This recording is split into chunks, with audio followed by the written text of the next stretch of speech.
پھر آپ نے 11 شادیاں کی، کیوں کی؟ سنو حدیث، ما تزوجت وما زوجت الا بوحی من السماء نزل به جبریل، کہ میرے ساتھیوں سنو، اللہ کی قسم میں نے کوئی شادی اپنی مرضی سے نہیں کی، میرے اللہ نے فرمایا یہاں کرو، میں نے کی۔ میں نے اپنی بیٹی وہاں دی جہاں میرے اللہ نے فرمایا۔ تو اتنی شادیاں کیوں کی ہیں؟ ہمیں گھر کی زندگی سمجھانے کے لیے۔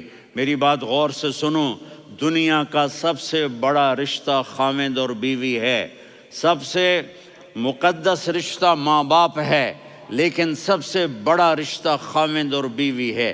جب یہ ٹوٹ جاتا ہے تو پوری نسل برباد ہو جاتی ہے۔ اس لیے آپ نے زندگی گزار کے دکھائی۔ آپ گھر میں جھاڑو دے رہے ہیں، آپ آٹا گوندھ رہے ہیں، آپ حضرت عائشہ کو لقمے بنا کے کھلا رہے ہیں، اور حضرت عائشہ کی دلداری کے لیے فرما رہے ہیں، عائشہ سننا حدیث طبرانی کی، عائشہ انہو لیہون علی الموت ان اریتک زوجتی فی الجنہ۔ عائشہ مجھے جب سے پتا چلا ہے نا کہ تو جنت میں میری بیوی ہے، تو مجھے تو مرنے کا شوق لگ گیا ہے۔ اللہ کی قسم ہمیں سکھانے کے لیے تھا۔ جس نے اللہ کو دیکھ لیا ہو اسے عورت کی کیا خواہش رہ جاتی ہے۔ یہ ہمیں سکھانے کے لیے تھا کہ سب سے زیادہ عزت بیوی اپنے خاوند کو دے، خاوند اپنی بیوی کو دے۔ ہن لباس لکم وانتم لباس لہن، تمہاری بیوی تمہارا لباس ہے، اور اللہ بیوی سے کہتا تیرا خاوند تیرا لباس ہے۔ آپ نے 11 گھروں کو کس طرح آباد کیا، کس محبت سے کیا کہ 2 مہینے چولہا نہیں جلتا اور کسی کی زبان پر شکایت نہیں۔ یہ حسن سلوک، یہ محبت۔ حضرت عائشہ کی عمر تھوڑی تھی، جہاد کے سفر سے واپسی ہو رہی، تو آپ نے صحابہ سے کہا بھی چلے جاؤ سارے آگے چلے گئے، تو صرف آپ دونوں رہ گئے۔ تو آپ نے کہا عائشہ دوڑ لگائیں۔ سبحان اللہ، حضرت اما عائشہ نے نہیں کہا، میرے نے عائشہ دوڑ لگائیں، میں کہا جی لگائیں۔ تو کہنے لگے ہمیں دوڑ لگائی، تو کہنے لگے میں آگے نکل گئی، آپ پیچھے رہ گئے۔ چند سال گزرے تو پھر ہم جہاد کے سفر سے آ رہے تھے، تو آپ نے کہا صحابہ سے جاؤ بھی چلے جاؤ آگے آگے آگے آگے، وہ غائب ہو گئے۔ پھر آپ نے کہا عائشہ دوڑ لگائیں، تو میں نے کہا جی لگائیں۔ کون دنوں ذرا میں موٹی ہو گئی تھی، تو جب دوڑ لگی تو میرے نبی آگے نکل گئے، میں پیچھے رہ گئی۔ تو ہم نے کہا ہاذہ بتلک، عائشہ تو میں اب برابر ہو گئے، ایک دوڑ تم نے جیتی، ایک دوڑ میں نے جیتی۔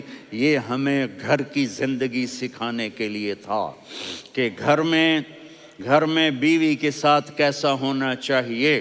اور عورتوں کے لیے کہا اگر میری شریعت میں سجدہ ہوتا تو میں بیوی سے کہتا اپنے خاوند کو سجدہ کرے، تاکہ ایک نسل تیار ہو، بیلنس زندگی گزارو۔ میں نے کل بھی کہا تھا، آج بھی کہہ رہا ہوں، امبیلنس لائف ہماری اولاد کو تباہ کر رہی ہے۔ میرے پاس پرسوں 30-40 لوگ آ گئے، وہ یہاں جو ایک سلمہ صاحبہ ہیں، سلمہ ہی نام ہے نا، سلمہ زاہد، تو ایک نے کہا جی یہاں ہم اولاد کے بارے میں بڑے پریشان ہیں، کیا کریں، کوئی ہمیں اس کا سلوشن بتائیں۔ میں نے کہا بہت آسان ہے، ماں اپنے بچے کو ٹائم دے، نصیحت کی بات نہیں کر رہا ہوں، ٹائم دے۔ میں نے کل آپ کو شکل بنا کے دکھایا تھا کہ میرے نبی حسن حسین کو کمر پہ بٹھا کے کمرے میں چکر لگاتے ہیں۔ اتنے بڑے ہستی، اتنے بڑے نبی، اور بچوں کے لیے وقت نکال رہے ہیں اور ان کو لے کر گھوم رہے ہیں۔ پھر دونوں بھائیوں کو اتار دیتے اور ان کی بہن زینب کو بٹھاتے اور پھر کمرے میں چکر لگاتے، پھر فرماتے تمہارا اونٹ کیسا ہے۔ ایک دفعہ آپ سجدے میں گئے، فرض نماز، فرض، اور سجدہ لمبا، اتنا لمبا ہوا کہ صحابہ سمجھے اللہ کے نبی فوت ہو گئے۔ عبداللہ بن مسعود فرماتے ہیں میں پہلی صف میں تھا تو میں نے یوں کر کے دیکھا بھی چکر کی ہے، تو دیکھا دونوں بھائی حسن حسین میرے نبی کی کمر پہ چڑھے ہوئے تھے اور میرے نبی نے سجدے سے سر نہیں اٹھایا۔ یہ کام کرو تو بچے تم سے پیار کریں گے۔ تم کہتے ہو بچے ہم سے ڈرتے نہیں، میں نے کل بھی کہا تھا ڈائن نہ بنو، ماں بنو، تھانے دار نہ بنو، باپ بنو۔ تو انہوں نے ایسے ہاتھ آگے کیا کہ میں بچوں کو نیچے اتاروں۔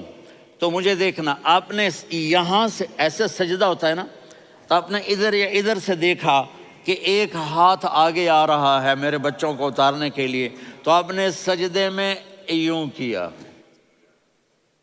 یہ دیکھ رہے ہو، وہ پیچھے ہٹ گئے۔ جب تک وہ خود نہیں اترے میرے نبی نے سجدے سے سر نہیں اٹھایا۔